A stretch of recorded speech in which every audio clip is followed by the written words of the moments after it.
Hello friends, welcome on Bhuvnesh Mathur R S channel. एक question मैं discuss करना चाहता हूँ आपके साथ, जो कि आपके इंग्लिश में आता है और वो आता है 10 मार्क्स का। क्वेश्चन है ये, आपके 3 चॉइस आती है पार्ट सी में। Elaborate any one of the following themes in approximately 150 words. तो देखने में जितना सरल लग रहा है, पहले हम इसकी डिस्कशन करते हैं, एनालाइज करेंगे इस क्वेश्चन में आखिर ये हमसे जानना क्या चाहते हैं।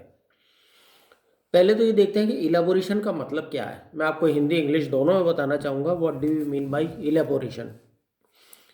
इलेबोरेशन का मतलब हो गया हिंदी में विस्तार पूर्वक प्रस्तुतिकरण, विस्तार पूर्वक प्रस्तुत करना किसी चीज़ को, किसी थीम को। अब इसमें बहुत ध्यान से देखिए, मैं क्वेश्चन वापस रिपीट करता हूँ। Elaborate any one of the following themes in approximately 150 words, यानी कोई थीम दी जाएगी। जैसे लास्ट ईयर के पेपर जो हुए थे उसमें क्या थीम थी, मैं आपके लिए पढ़ता हूँ, ध्यान से सुनिए। Your enemies are your best friends, all is well that ends well.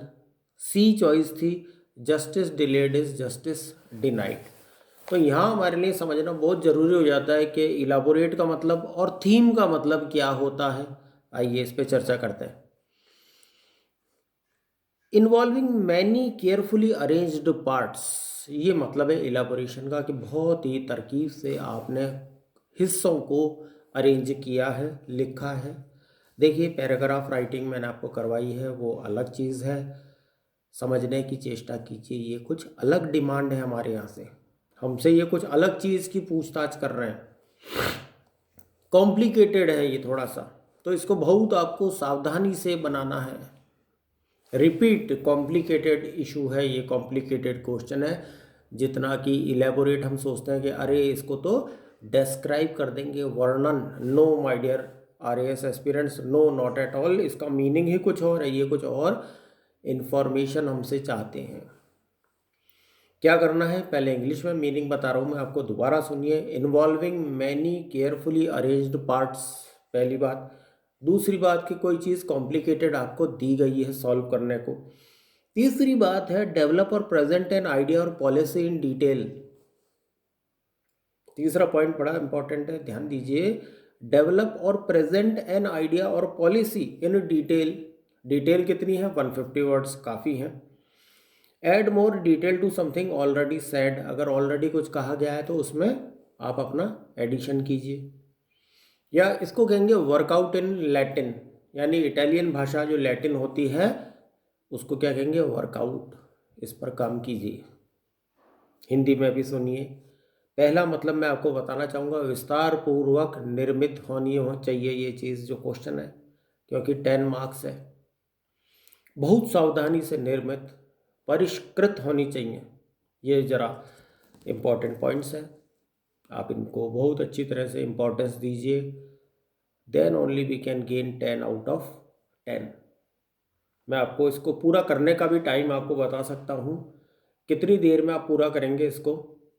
10 marks का क्वेश्चन है, तो क्या आप कैसे करते हैं, आपको करना है, मैक्सिमम लिमिट है 9 मिनट्स इसको पूरा करने की, 9 मिनट हैं। आप कैलकुलेट कर लीजिए। हिंदी 120 की है, इंग्लिश 80 मार्क्स की है, इन दोनों को मिला के आप किसी से भी पूछिए, 9 मिनट में you should be thorough with this answer.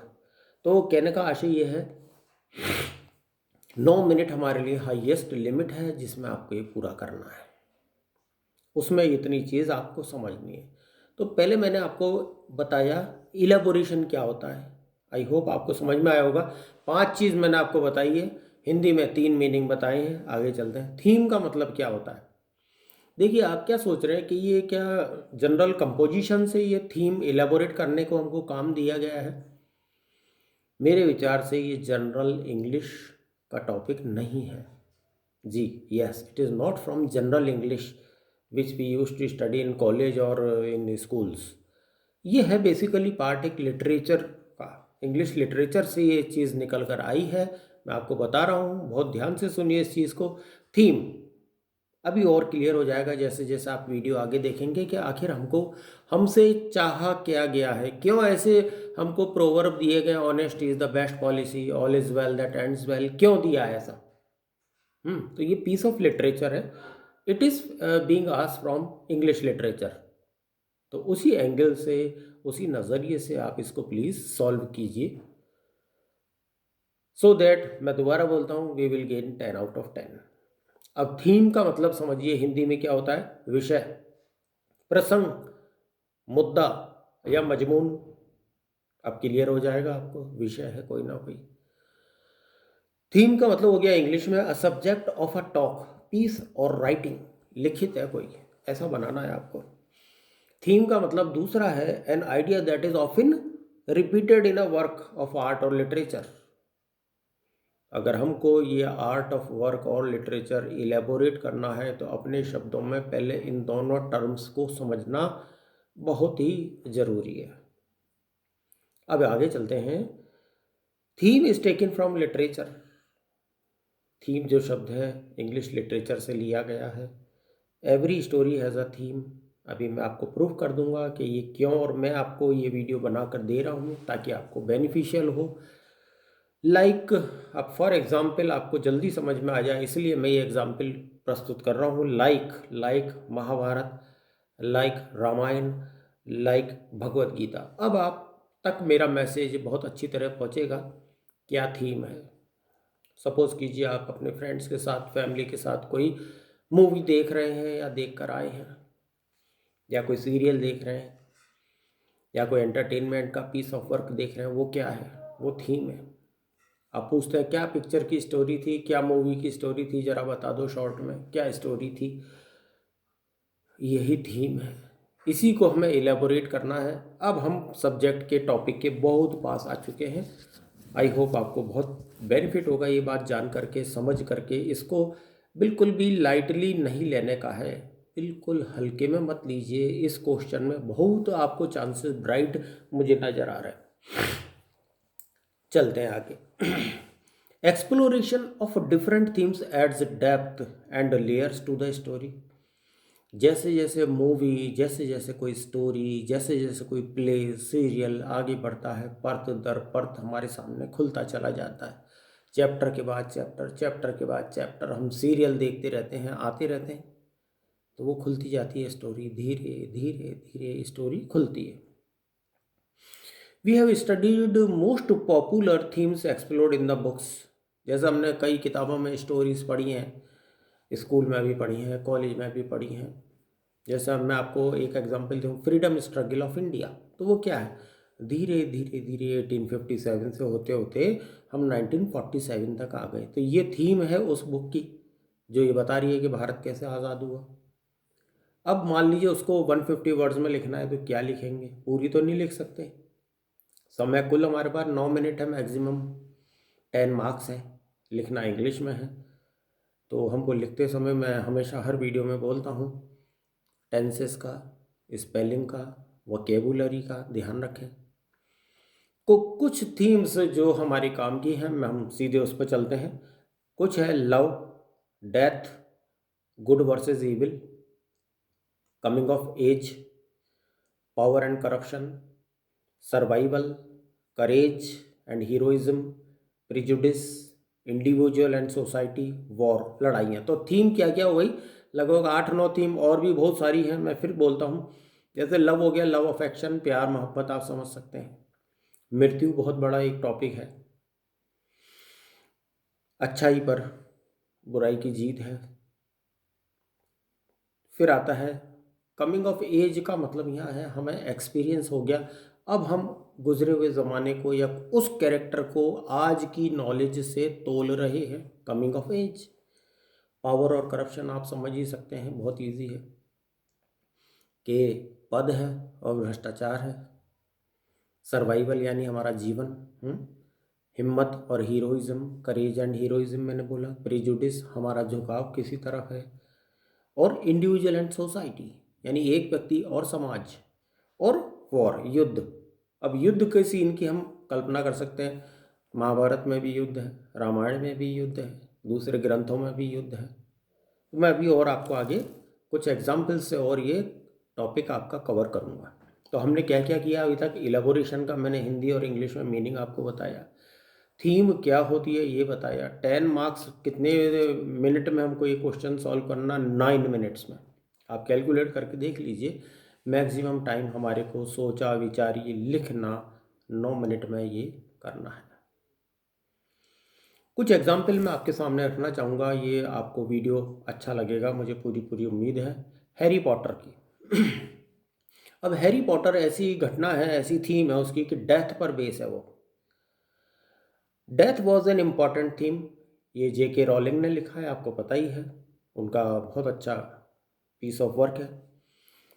Death इसमें constantly discuss from the death of Harry's parents through to Voldemort's final attempts to become immortal. मतलब हैरी पॉटर के माँ बाप की डेथ और वोल्डेमॉर्ट नाम के कैरेक्टर का फाइनली अमर हो जाना, उसकी कोशिश है।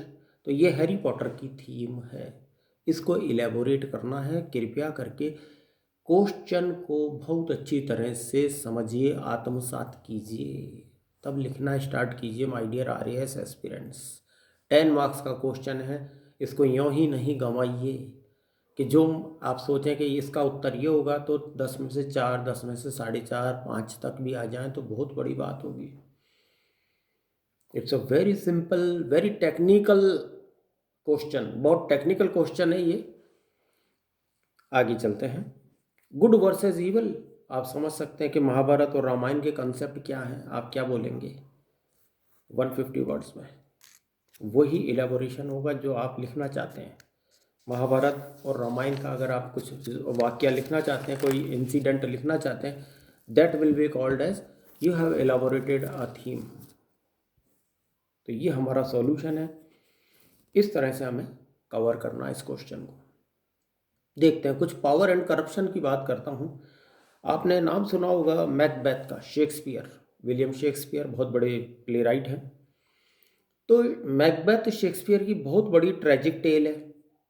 मैकबेथ उसमें राजा है, टाइटल कैरेक्टर है, वो पावर का भूखा है, पावर उसको हर कीमत पे चाहिए, चाहे मर्डर करना पड़े। तो मर्डर होते भी हैं, मर्डर करता है वो, सत्ता मिल भी जाती है, भ्रष्टाचार है इस नॉवेल में, इस प्ले में सॉरी। अब उसके एम्बिशन की वजह से उसको इसके परिणाम, दुखद परिणाम, सब कुछ खोकर भी भुगतने पड़ते हैं। मैकबेथ बहुत बड़ा है यूँ तो, लेकिन मैंने बहुत ही शॉर्ट में आपको बताने की कोशिश कर रहा हूँ मैं। तो ये क्या हो गया, ये मैकबेथ की थीम होगी। क्या थीम है कि ओवर एम्बिशियस है, एक मामूली सेनापति से वो उस किंगडम का राजा बनना चाहता है और राजा का मर्डर करके वो बन भी जाता है। उसके बाद के परिणाम जो रिजल्ट्स हैं उनको वो भोगता है, वो और उसकी पत्नी। तो लेडी मैकबेथ मर जाती हैं, एंड में मैकबेथ भी मारा जाता है। ये शॉर्ट में मैंने आपको बताने की एक कोशिश की है।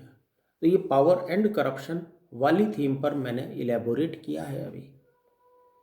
तो this is how we can solve this question, इसी तरह से कीजिएगा। It is a piece of English literature. Elaboration और थीम जहाँ भी आए आपके पार्ट सी में, 10 मार्क्स 9 मिनट्स में पूरा करने की कोशिश कीजिए, और जो टेक्निक यहाँ बताई जा रही है इसको ज़रूर फॉलो करें। आइए दो एक एग्जाम्पल और लेते हैं, बहुत इंटरेस्टिंग है। एनिमल फार्म है, जॉर्ज ऑरवेल का लिखा हुआ। ये एक रूपक की तरह से एलिगोरिकल स्टोरी बताई है इन्होंने, ये एक जानवरों के बारे में है। कुछ इस तरह से जो आदमियों जैसे हो जाते हैं, विद इंक्रीजिंगली उसके रिजल्ट्स बड़े ख़राब होते हैं। तो एक उन्होंने कंपैरिजन लिया है, आदमी को आदमी ना कह के जानवर कह के, पिग्स बोल के। इन्होंने बहुत अच्छा एनिमल फार्म, जॉर्ज ऑरवेल का, यूनिवर्सिटीज़ में पढ़ाया भी जाता है अभी भी।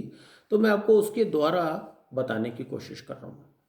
सेम टू सेम आप ऐसे इमेजिन कीजिए, हमने कोई प्ले देखा, कोई नाटक देखा, कोई मूवी देखी, कोई सीरियल देखा, उसकी थीम क्या है उसको इलेबोरेट करना है। But once again be cautious, जो लिखा है वो तो एक इशारा है, आपको उसकी परत दर परत, लेयर आफ्टर लेयर खोल के रखनी है 150 वर्ड्स में, बहुत ही टेक्निकल। ये 10 मार्क्स लेना अगर तैयारी नहीं है तो थोड़ा सा गंभीर विषय हो जाएगा। अगर इस तरह से तैयारी, सोच ये वाली चाहिए जो यहाँ वीडियो में मैं आपको बता रहा हूँ। चलिए लास्ट हम बात करते हैं इंडिविजुअल वर्सेस सोसाइटी। ये आपने पढ़ा होगा, हकलबेरी फिन नाम का एक छोटी क्लासेस में चलता है, कहीं 8th में 9th में। मैं उसकी एग्जाम्पल दे रहा हूँ। ये टाइटल कैरेक्टर है, who finds it hard to fit into the society, so he runs away from his home to have his own ambitions adventures. ये छोटा बच्चा है, लड़का है, जैसे अपने हिंदी में मोगली के कैरेक्टर बनाया गया है, ठीक उसी तरह से ये लड़का भी घर छोड़ के निकल जाता है, अपने एडवेंचर्स एंजॉय करता है। तो छोटा सा वो उस पर एक इंग्लिश लिटरेचर का पीस ऑफ वर्क है। ये कहने का आशय ये है, मैं आपको पर्सनली कहूँगा बहुत इजीली आप इसमें गेन कर सकते हैं, प्रोवाइडेड आप अपना नज़रिया, इलेबोरेशन और थीम समझ के लिखें।